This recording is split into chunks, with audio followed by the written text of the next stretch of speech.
E aí, primeiro ano, tudo bem? Tudo certo? Então vamos lá, pessoal, vamos dar seguimento aos nossos estudos, né? E nós vamos falar agora sobre teoria e método em sociologia. O que vai tratar esse capítulo? É bem pequenininho, é um capítulo bem pequeno, bem legal, que vai tratar sobre o papel da sociologia, né? O porquê estudar sociologia, como a sociologia se encaixa na compreensão da humanidade, na compreensão da sociedade, na compreensão das relações sociais e pessoais, né? Alguns importantes pensadores que influenciaram a sociologia, que determinaram, né, os rumos que a sociologia seguia e um pouco do que a sociologia estuda nos dias de hoje, beleza? Vou abrir o slide aqui rapidão para acelerar o nosso lado. Certo. Então, beleza, vamos lá. Teoria e método em sociologia. Para que eu iria estudar as pessoas? Imagine que o princípio da sociologia são as relações pessoais, certo? As relações sociais, desculpa. Então, por que eu deveria estudar as pessoas? Primeiro, para conseguir entender o contexto em que eu vivo. Imagina se você muda de escola, por exemplo, quando você chega na escola, você vai logo tentando entender como funciona essa escola, a estrutura dela, a organização, né, os métodos, com a sociedade do mesmo jeito. Como é que as pessoas iriam conseguir conviver em sociedade, irão conseguir conviver bem em sociedade se elas não entenderem a sociedade, se elas não entenderem as relações que permeiam essa sociedade, né? Para que você consiga entender e, principalmente, propor soluções, né? Resolver questões, resolver conflitos, resolver problemas dentro daquilo que é possível, dentro daquilo que é viável, dentro daquilo que é esperado, certo? Então, para você ser, digamos assim, uma boa pessoa, você tem que entender as pessoas, entender como a sociedade funciona.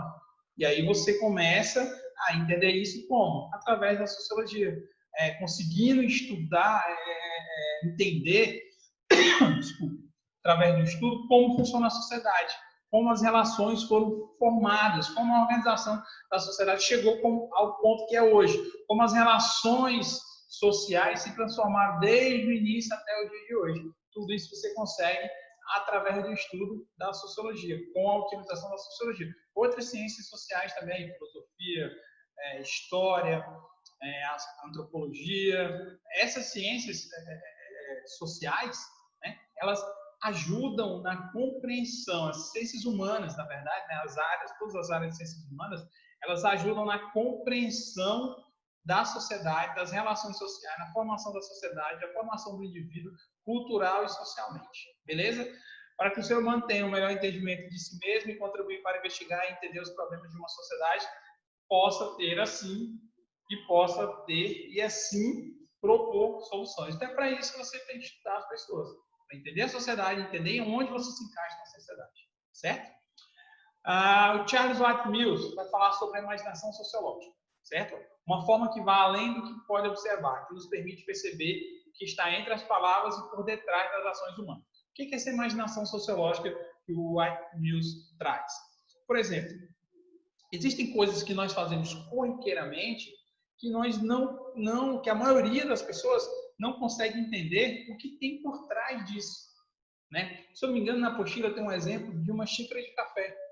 Então, quando você senta em casa, né, de manhã cedo e toma uma xícara de café, dificilmente você vai entender o que está por trás de tomar uma xícara de café. Quando você vai na casa de alguém, visitando alguém, e ela te dá uma xícara de café, você recebe e entende aquilo como um ato de cortesia, né, de educação, mas as pessoas não param para pensar o que simboliza essa xícara de café. Então, se você imagina que o café não é oriundo aqui do Brasil, que veio, né, de outro país, que achou no Brasil as condições ideais, talvez uma das melhores do mundo, do planeta, para se desenvolverem, né? E ganhou uma importância muito grande financeiramente, tanto que tivemos um momento na República do Café com Leite, né? Pegava ali os estados produtores de café, os estados mais agropecuários, e eram as pessoas que comandavam o país, ou seja, pela força que o café teve né? E aí você entende que o café veio também com a escravidão, que as pessoas foram escravizadas, desculpa, nas lavouras de café, que aquilo tem um simbolismo, até chegar nos dias de hoje, por exemplo, que você chegar e tomar um café sem que você entenda o que tem por trás. Quando você chega na casa de alguém e recebe um café, ali diz muita coisa. Diz, por exemplo, que você é bem quisto naquela casa, que você é bem recebido naquela casa, que você é uma pessoa que o dono da casa gosta de você, que ele tem cortesia com você, que ele tem um apreço por você. Né? Tem até a expressão, poxa, chegamos na casa de fulano, não ofereceu nem um café, nem uma água. Ou seja, é a simbologia que tem por trás disso. E isso é o que o White Mills, né, chama de imaginação sociológica. Entender o significado e isso, digamos assim, observar fora do contexto geral, né, de todo mundo, da maioria das pessoas, entender aquilo como algo corriqueiro, algo natural. Para o sociólogo, o que chama a atenção é justamente aquilo que é destacado, aquilo que foge à normalidade. Beleza? Imaginação sociológica significa afastar-se da nossa forma de pensar para pensar nas intencionalidades por detrás dos fenômenos observados. Aí está o exemplo que eu falei das xícaras de café, certo? Apesar de o contexto em que vivemos nos influenciar enormemente, ainda assim ele não determina quem somos. Nossas escolhas é que determina quem somos. Ou seja, o que traz também na questão da imaginação sociológica? Questiona um pouco, por exemplo, algumas teorias. Questiona não, como é que eu vou dizer? Valida, por exemplo, algumas teorias. O homem nasce puro, a sociedade que o corrompe. Mas será que é só a sociedade que o corrompe? E o livre-arbítrio? Né? E a vontade do indivíduo de fazer aquilo mesmo sabendo que aquilo é certo ou errado? Né? Então, apesar de nós sermos, né, influenciados pela sociedade, não é ela que determina quem você é. As suas ações, lembre-se que nós temos duas imagens, na verdade. Uma que nós temos de nós mesmos. Então, você imagina que você é uma pessoa muito boa, que você imagina que você é uma pessoa correta, que você é uma pessoa honesta. Isso é o que você imagina. Não necessariamente é o que os outros veem de você. Certo? Então, as nossas escolhas, as nossas ações é que vão falar por nós. É que vão falar quem você é. Elas é que vão determinar quem nós somos para a sociedade. Você pode dizer assim, Rogério, mas eu acho que eu sou uma pessoa diferente. Perfeito. Certo? Mas as suas ações dizem isso, né?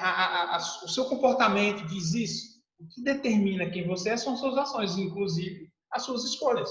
São as escolhas que vão determinar que tipo de pessoa você vai ser. Ou seja, no final das contas, para o White Mills, o que ele quer dizer é que as suas realizações dependem de você.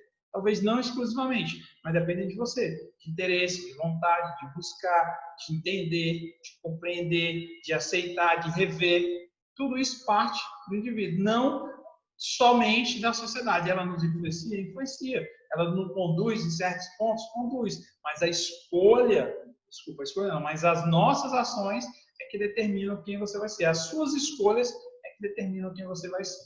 Certo? Busca por resposta. E aí entende o seguinte. Nós, historicamente, o ser humano tem resposta. E aí eu não sei se eu já fiz essa pergunta para você, mas geralmente eu faço. Qual que é a coisa que as pessoas mais têm medo no mundo? Um monte, as pessoas vão determinar várias coisas. Mas para você entender o que determina o que as pessoas têm medo, por exemplo, é só entender pela questão do controle. Aquilo, né, que as pessoas não controlam, aquilo que elas não têm respostas, aquilo que elas não têm, aquilo que ela não tem controle total, causa medo. Certo? Então, nós, seres humanos, sempre buscamos a resposta para tudo, o controle para tudo, certo? A confiança em tudo. Né? Então, uma das coisas, por exemplo, da sociologia é trazer respostas, né? Como outras ciências, claro, mas da sociologia é trazer respostas para a sociedade. Então, você se pergunta assim, poxa, por que na sala de aula o professor fica na frente e os alunos têm que ficar enfileirados atrás? Desculpa, de frente para o professor. Por que a gente não pode ficar em círculos? Por que a gente não pode ficar cada um para um lado? Por que tem que ficar certinho as cadeiras? Agora tem as salas que ficam em formato de U, né? Mas por que não tiram as pessoas dessa linearidade, digamos assim? tudo tem um princípio, tudo tem um propósito. Nesse caso, especificamente da sala, é o controle. Não é a escola que determina, certo? É uma questão social, né? Uma questão cultural também, é o controle. Daquela forma você consegue, eu, professor, quando eu estou aqui na frente, vocês estão aí do outro lado, né? Eu tenho um controle de tudo, eu consigo identificar quem está se comportando, quem não está, quem está prestando atenção, quem está sentado errado. Ou seja, é uma forma de controle social. Vai entrar naquilo que o Michel Foucault chama de controle social, certo? Os seres humanos são inquietos por natureza, buscam respostas para o que não compreendem. E isso é uma vantagem nossa, isso é bom para nós, é o nosso benefício, certo? Nós sermos curiosos, naturalmente curiosos, tá? O Ludwig Wittgenstein, ele fala o seguinte: os limites da minha linguagem denotam os limites do meu mundo. O que ele quer dizer? Que a partir do momento em que você cria barreiras, ela determina barreiras para a sua evolução, né? Ela determina barreiras para o seu crescimento, para você alcançar necessariamente o objetivo. Não vai ser fácil. Então, por exemplo, eu gostaria muito de falar inglês, certo? Eu não falar inglês prejudica o meu desenvolvimento? Prejudica, porque hoje você tem, digamos assim, o tempo, às vezes, os artigos científicos, a maioria sai em inglês, ou quase todos saem em inglês, né? Então, sai em inglês, e nesse período que sai, você vai ser traduzido aqui para o português, por exemplo. Então, isso leva um certo tempo, né? Não sai simultaneamente. O cara não só joga lá no Google Tradutor, já publica em várias línguas. Não, porque essas traduções, elas têm muitas nuances, elas têm algumas diferenças. Então, o tempo que leva, por exemplo, eu posso considerar que eu perco muito tempo. O artigo saiu na semana passada, eu só vou ter acesso a ele daqui a 10 dias, certo? Traduzido em português. Ou seja, a minha consciência, a minha formação, a minha estrutura, ela me limita, certo? Então, quando o Wittgenstein fala isso, ele quer justamente dizer assim, que as suas ações te limitam, certo? Os seus limites são criados pelas suas ações ou pela ausência delas. E isso faz com que o ser humano seja muito curioso, seja muito inquieto. A maioria dos seres humanos é inquieta. Está sempre querendo entender, saber, controlar tudo que está ao seu redor. Beleza? A capacidade de atribuir significado à realidade e de transmiti-los assegurou ao homem um conjunto de informações que era mais de conhecimento. O que é conhecimento? É aquilo que você tem realmente uma capacidade maior de compreensão. E quanto mais conhecimento você tem, maior é a sua capacidade de compreensão. Certo? Você não precisa ser especialista. Aí tem uma diferença você ser especialista e você ter conhecimento. Então, por exemplo, eu posso dizer que eu sou especialista em sociologia. Perfeito. Por quê? Porque eu faço isso o tempo todo, há muito tempo. Eu gosto, eu estudo, eu pesquiso. Mas eu tenho conhecimento em física. Apesar que eu sempre fui muito ruim de física, né? Eu tenho conhecimento de física? Eu tenho. Eu sei o que? Eu tenho um básico da física. Eu lembro, por exemplo, de leis da física. Então, isso mostra que eu tenho conhecimento, não necessariamente que eu tenho domínio, certo? Então, o conhecimento é tudo aquilo que você sabe, que você tem uma consciência daquilo que você sabe. Beleza? Concepções do mundo. E, assim, por que a gente puxa toda essa questão da adaptação do ser humano, da inquietação do ser humano, dos limites do ser humano, para compreender o mundo? Se nós não fôssemos assim, se nós fôssemos acomodados, digamos assim, né? Por exemplo, aí fala da concepção do mundo. Começou com o misticismo, com a mitologia, depois mudou para as forças da natureza, né? A influência dos deuses, né? Da mitologia, na verdade, né? Depois veio a importância da religião. Você pode pegar, por exemplo, a Idade Média, que a religião determinava o conhecimento, o conhecimento, e depois chegou na racionalidade. Por que teve essa mudança de conhecimento do misticismo até a racionalidade? Por essa necessidade do ser humano de aprender, de saber mais. Beleza? Na sociologia, a explicação sobre as relações humanas e seus desdobramentos são realizadas a partir de métodos e instrumentos de análise capazes de interpretar e explicar a experiência social, segundo o que chamamos de conhecimento científico. O que é um conhecimento científico, pessoal? Tudo que é conhecimento comprovado. Na sociologia, por exemplo, a gente tem uma observação participante. Então, por exemplo, eu vou observar, vou estudar determinado grupo, sei lá, o primeiro ano. Vou estudar os alunos do primeiro ano. O que é essa observação participante? Eu vou observar, buscar as coisas que estão me interessando, que eu quero saber, ao mesmo tempo que eu estou participando, que eu sou ativo como é que eu vou dizer, no processo. Então, isso é um método sociológico. Por quê? Porque eu de fora eu tenho uma visão. Eu de dentro eu vou ter uma outra visão, vou entender o que está por trás daquelas ações. Certo? E o conhecimento científico é isso, é o conhecimento empírico, é o conhecimento comprovado, o conhecimento que tem, digamos assim, uma receita, que tem princípio, meio e fim. Qual é a consequência disso? Isso é um conhecimento que está no livro da gente, nos materiais didáticos, é conhecimento empírico, é conhecimento científico, é que já foi testado e comprovado, né? No caso, você pode dizer assim, mas a sociologia não é uma ciência exata. Não é, mas os métodos são precisos.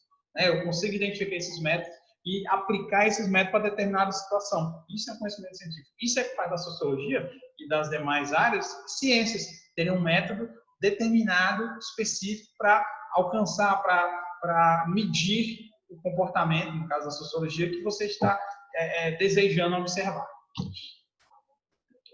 Os usos da sociologia. A sociologia contribui normalmente na compreensão da realidade social, né? Já falamos disso aqui. Os sociólogos integram a equipe de pesquisas e equipe multidisciplinar na intenção de promover uma compreensão da realidade de uma sociedade ou grupo social. Me arrisco a dizer que sem os conceitos sociológicos você não consegue compreender claramente uma sociedade, os grupos, a organização dos grupos, né? A hierarquia, né? A organização da sociedade, as determinações de papéis sociais, funções sociais, ações sociais. Certo? Se você não tiver esse conhecimento que a sociologia proporciona, a sua visão de sociedade ela vai ser um pouco prejudicada, talvez muito prejudicada. Você pode dizer, Rogério, mas teve muitas pessoas que nunca estudaram sociologia, mas têm o conhecimento da vivência. A sociologia ela explica esse conhecimento. Né? Ela explica os métodos, ela explica as consequências e propõe saídas, propõe alternativas baseado naquilo que são os métodos científicos da sociologia. Certo? Pelo que se interessam os sociólogos? Tudo. Tudo. Tem aí algumas definições, mas tudo. Mas deixa que eu falo para vocês. O que chama a atenção do sociólogo, na verdade, é aquilo que difere da normalidade. Aquele comportamento diferente é o que chama a atenção. Que vai determinar, que vai despertar nele a curiosidade. Certo? Então, se interessa por cultura, instituições sociais, político, modelo de Estado, de governo, violência, crime, orientação sexual, religião, saúde, meio ambiente, padrão de consumo, economia e desigualdade social. Sobrou quase nada, né, para não se interessar em sociólogos. Isso só mostra a complexidade que é, né, o trabalho das ciências sociais, especificamente da sociologia. Entender tudo isso, se envolver em tudo isso, compreender tudo isso, criar métodos para compreender tudo isso, principalmente propor soluções para tudo isso. Então, esse é o papel complexo da sociologia, certo? Que é conviver, estudar, interagir dentro de uma sociedade que é extremamente complexa. Cara, se vocês imaginarem, na casa de vocês, o seu grupo familiar, pai, mãe, filhos, e os seus tios, né, a família dos seus primos, pai, mães e primos, foram criados ali talvez muito próximos, e são famílias que têm comportamentos diferentes. Você imagina, dentro da sua própria casa, os seus comportamentos são diferentes do seu irmão mais novo, do seu irmão mais velho, do seu irmão mais novo, do seu irmão mais velho. Imagine uma sociedade, imagine um mundo com 7 bilhões, mais de 7 bilhões de pessoas. Né? Imagine como é complexo entender esses grupos, com cada cultura, com cada sociedade, com cada delimitação. Certo? Então, é para isso que funciona a sociologia, para estudar a sociedade e os métodos que ela utiliza para compreender as relações sociais. Certo? Sociologia se manifesta como um imenso desafio muito mais complexo, acabei de falar, do que simplesmente dar opinião sobre um fenômeno social qualquer. Grupos sociais e sociedade não podem ser levados a um laboratório e nem estão disponíveis aos cientistas para realizar essas tarefas de teste. É aquilo que eu disse, a complexidade, um grupo é diferente do outro, as pessoas são diferentes do outro. Nós mudamos com o tempo. Se eu perguntar para vocês alguma coisa, sei lá, sobre política hoje, perguntar daqui a 5 anos ou daqui a 5 meses, talvez eu já tenha respostas totalmente diferentes. Então, é muito mais difícil, por quê? Porque é algo constante, né? Transformação constante. O sociólogo ele não consegue trazer as pessoas para dentro de uma sala e aplicar a pesquisa dele ali, porque o ambiente vai influenciar. não é um ambiente controlado, é um ambiente social, um ambiente de liberdade, certo?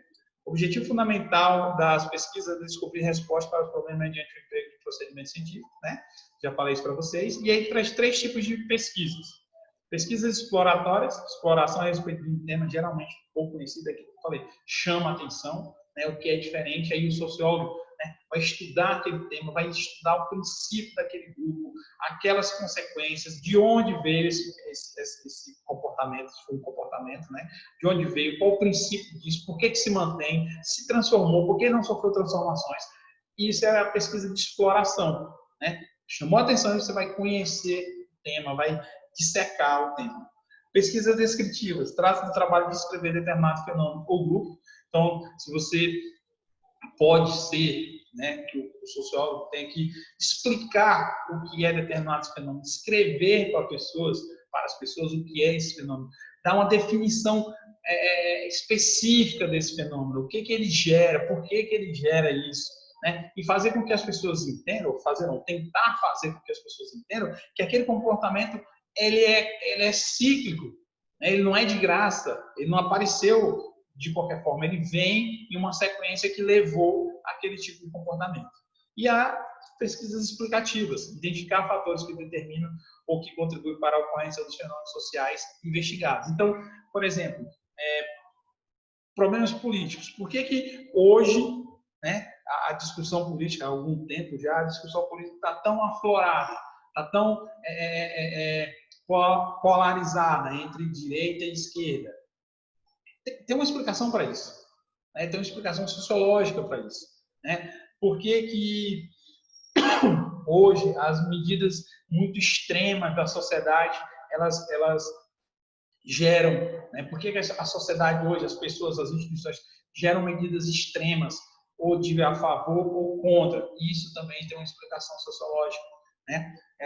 Por que as pessoas postam tantas coisas nas redes sociais? Qual é o intuito disso? Isso também tem explicação sociológica. As redes sociais influenciam o pensamento das pessoas, tem uma explicação para isso. Influencia as ações, tem uma explicação para isso. Então, isso é um método da pesquisa explicativa. Explicar o porquê que acontecem determinados fenômenos sociais, sociológicos. É o porquê que determinadas ações, por que determinados grupos são assim, por exemplo, o que justifica, não é que justifica, na verdade, desculpa, o que explica um atentado terrorista? Né? Você pode ter uma explicação, eu posso ter, mas existe uma explicação sociológica para isso. Você pode não concordar, e isso é importante, acabei deixando de falar no final. Nem todas as explicações sociológicas você precisa concordar, certo? Você pode discordar, inclusive. Mas é importante que você entenda que tem um método, não é só uma opinião, é um método. É uma teoria que foi explicada, é uma prática que foi explicada pela teoria, pelo método, pelo estudo científico que chegaram a isso. Beleza, galera?